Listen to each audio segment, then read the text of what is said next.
হাতির হানায় মৃত্যু যুবকের, আতঙ্কে সাকরাইলের কেন্দুডাংরি গ্রাম। নিজের জমির ফসল বাঁচাতে গিয়ে হাতির হানায় মৃত্যু যুবকের। জঙ্গল থেকে হঠাৎ রাত্রে এলাকায় ঢুকে তাণ্ডব 4 দাঁতাল হাতির, পিষে মারল এক যুবককে।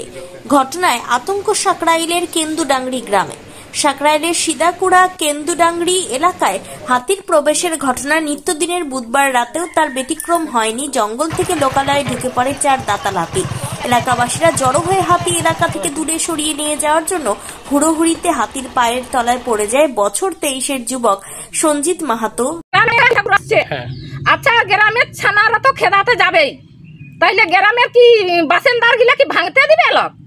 তাইলে কত দূর হাতি ঠাকুর চলে গেছে, তাতে মানুষকে তাড়া করে নিয়ে আসছে, মারছে, তাইলে কিভাবে মানুষ থাকা যায়?